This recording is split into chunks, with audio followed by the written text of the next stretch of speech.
Today, I want to talk about situations in which investors have gone from investing in real estate or real estate ownership, leasing of real estate, those types of things, and they've ventured out into making loans, predominantly second position loans. And as the market shifts, and nobody has a crystal ball, and I'm not making any predictions, but as we do see, maybe a slowdown forthcoming, or even having started, we're going to have investors out there who are going to have second position loans, and the borrower slash owner is struggling with the project and maybe goes ahead and defaults on the existing first position loan. What does that mean? How do you deal with it as a second position lender if the first position defaults?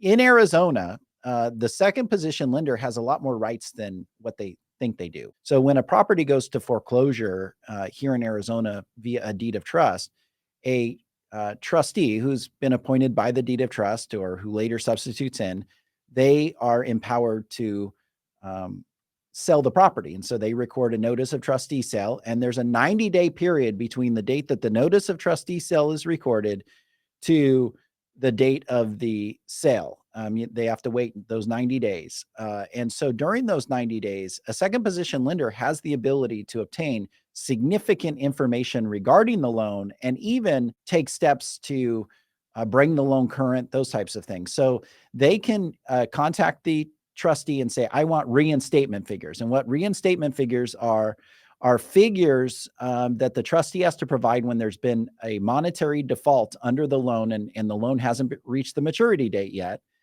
They have to provide a number that the borrower or the property owner or even the second position lender can pay. And it's not the full loan balance. It's basically the default amount plus the cost for the trustee's fees. They can pay that amount and bring the loan current and bring the loan back into good standing. And a second position lender can go to the trustee and say, hey, I'm the second position lender on this property. I have a lien interest in this property.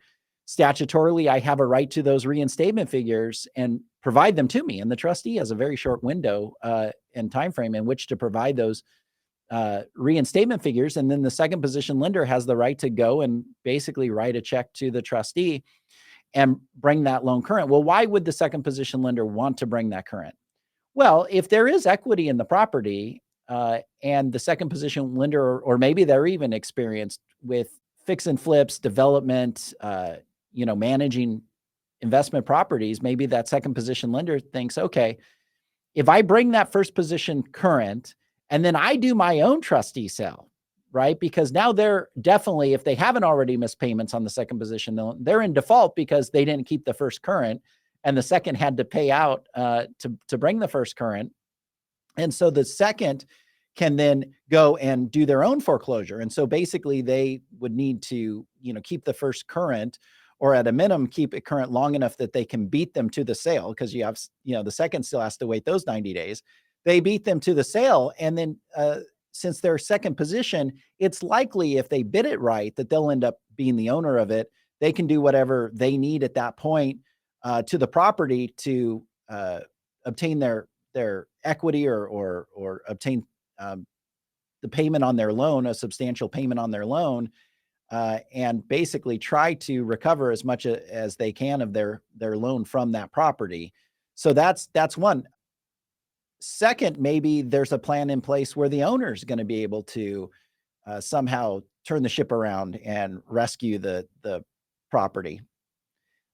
Maybe a little more dicey, but nevertheless, it's still a possibility. And if the second is working with the owner, they could then reinstate and then give the owner some more time or additional opportunity to try to make something of the property.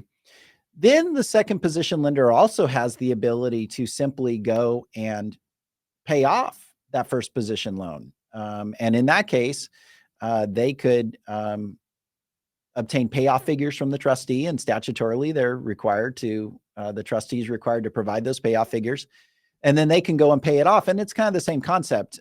Do I want to keep it current or do I want to pay it off? And now my loan moves into first position on the property.